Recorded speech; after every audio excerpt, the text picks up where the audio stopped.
How do you kind of assess where you guys are right now with the win over Utah, but then the loss in Sacramento? It's kind of been up and down thus far.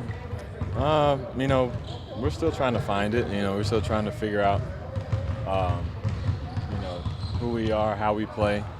I think we saw a good, kind of example of what we can do in Utah, especially defensively. And, in Sacramento, we saw the other end of it, of us not being able to finish games and games that we felt like we had a win. It gives us stuff to work on. It gives us stuff to look forward to make our team better. And I think guys are still very excited about where we're at. Marc said he was scared the other night when that injury happened. But what goes through your mind, like when you've seen something like that? You try not to think about the worst. You always just thinking like, oh, it's just dinged up a little bit and he'll be back kind of thing. So just encouraging him at the time, just making sure he's all right. And at that point, we just look to the bench and look at the rest of the guys and say, next man up, we got to go try to win this game. And we've been in these situations a lot in the last few years with guys and injuries in the middle of games. Does it make you, I asked JB this, is it nerve-wracking? Obviously none of the injuries have been serious so far, but that year you have 4 or 5 guys already nicked up 2 weeks into the season. Not really. It's not too worrisome. Like you said, they're not super serious. I think JaMycal's is obviously unfortunate, but everybody else seems to be doing day-to-day kind of activities. So I think we'll be fine. The guys are looking good in practices. Guys are looking good in treatment sessions and stuff like that. So I feel good about it. How do you get this offense going like it was against Atlanta and at times against Utah? How do you think you kickstart it? I think we have to find more pace in what we do. I think in our cuts we have to cut harder. We have to set better screens. We can't stand and watch one guy with the ball and just go one-on-one.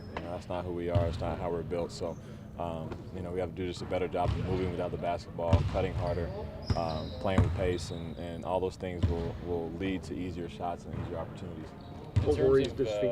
In terms of how you guys kind of gel, was that sort of worked out in preseason, or is that still kind of being worked out just with everybody being new? Yeah, no, we've done a great job of gelling, but with guys in and out of the lineup with injuries and stuff like that, you still early. You're still trying to figure out, how to play with certain guys in different positions. Like last game, we had a couple lineups out there, small lineups that we hadn't really played a lot of minutes together with those lineups, obviously being only 3 or 4 games in. So we're still getting used to each other in that aspect.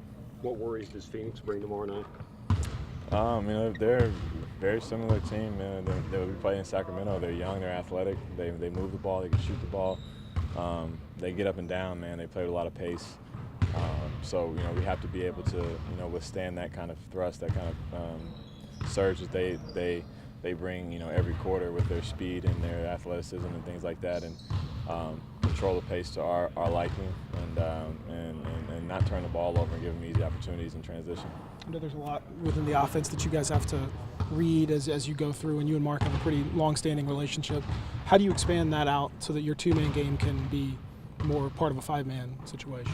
Yeah, I think we just got to continue to work on it, because it's not perfect right now. We haven't figured it all the way out, but some games, the 2-man game's working just fine. Some games, all 5 are rolling together. So we just have to find a way to blend it, make sure that guys are still getting opportunities, and we're talking all 5 guys on the court, not just 1 or 2 people. So because we're very much a team that can score when we have all guys activated and a threat offensively. So we just got to continue to try to work on the timing of things, work on understanding every position in the offense so that you're confident in every movement that you make.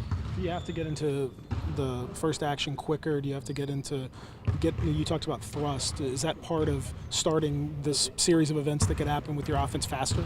Yeah, getting, we're trying to get, our offense started at 21 on the clock. That's what coach is always saying, try to get it up before 21, and whether that be pitch it ahead or dribbling over the half-court line, we need to get it up a little bit faster. I think we did that earlier in the season, earlier in preseason. As the game started going on in the regular season, we've slowed down a little bit. So I think we have to do a better job of just keeping that tempo up keeping guys activated in that aspect of it, and hopefully that'll lead to some easier opportunities. You had a long layoff, obviously, before coming into this season.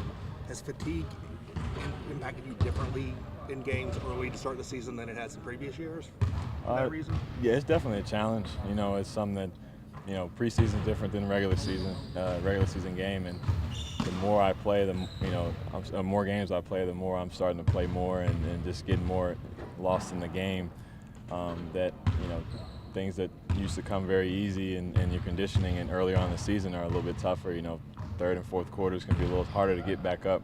It's still some adjustment there, and I think that with that, I'm very, very happy with what I'm able to do to help the team and what I can do going forward. I think it's going to be a lot better.